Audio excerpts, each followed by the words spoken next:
जय श्री राम गुरु जी। जय श्री राम। मेरा प्रश्न है, मूर्ख लोग कैसे होते हैं, उनका स्वभाव कैसा होता है? ये आपकी जिज्ञासा हो रही है कि मूर्ख लोगों के स्वभाव कैसे होते हैं और मूर्ख होते कैसे हैं। तो देखिए, जो व्यक्ति अपनी जिंदगी का ख्याल नहीं रखता वो दूसरों की जिंदगी का ख्याल तो रखने वाला है ही नहीं है, क्योंकि खुद की जिंदगी का ही पता नहीं है। तो ये संस्कार विहीन होते हैं, उनको आप संस्कार देना पड़ेगा, क्योंकि उनको संस्कार मिले नहीं है।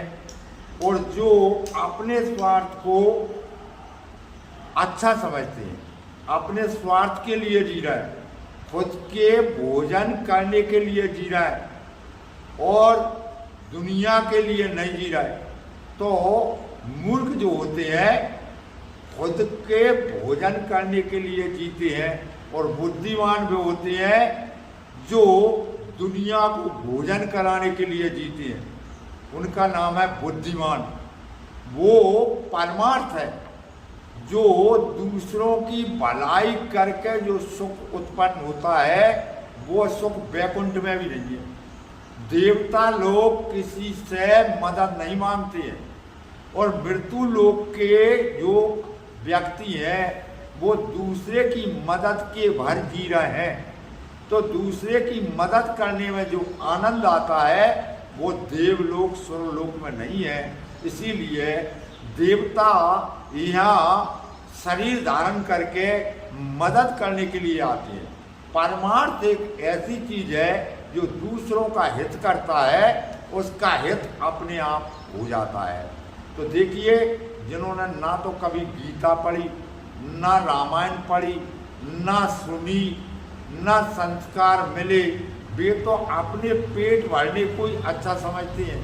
अपने को यानी सारी वस्तुएं खुद को प्राप्त हो जाए उसे भी बड़ा अच्छा समझते हैं। लेकिन सारी वस्तुएं प्राप्त होने पर भी आपको इन्हें छोड़ना पड़ेगा।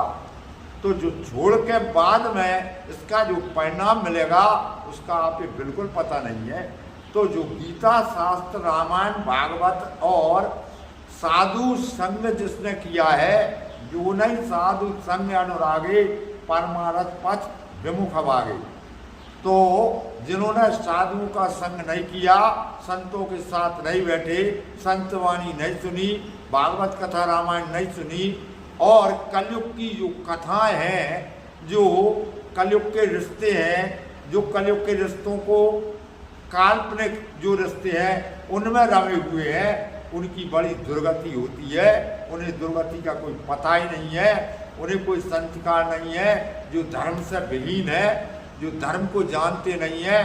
धर्म और अधर्म क्या होता है, जो किसी के विश्वास पात्र नहीं है, जिन्हें खुद की वस्तुएं प्राप्त होने पर सुख की प्राप्ति होती है, दूसरों की वस्तुओं पर जिन्हें यानी क्रोध उत्पन्न होता है, गुस्सा होती है, ऐसे मनुष्य तो यहाँ बेकार ही जी रहे हैं। क्योंकि जो दूसरों की वस्तुओं को देखकर चलते हैं उन्हें कभी वस्तुएं प्राप्त होने वाली नहीं है। भगवान उनका पत्ता साफ कर देगा, वे किसी काम के नहीं रहेंगे।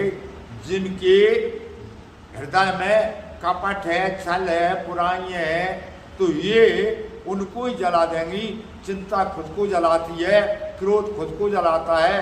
दूसरे की गलती की सजा खुद को दे देना क्रोध करना है। दूसरे ने गलती करी और आप क्रोध में जल रहे हैं, बाकी गलती वही सुधार लेगो, आप जल के नष्ट ना हो।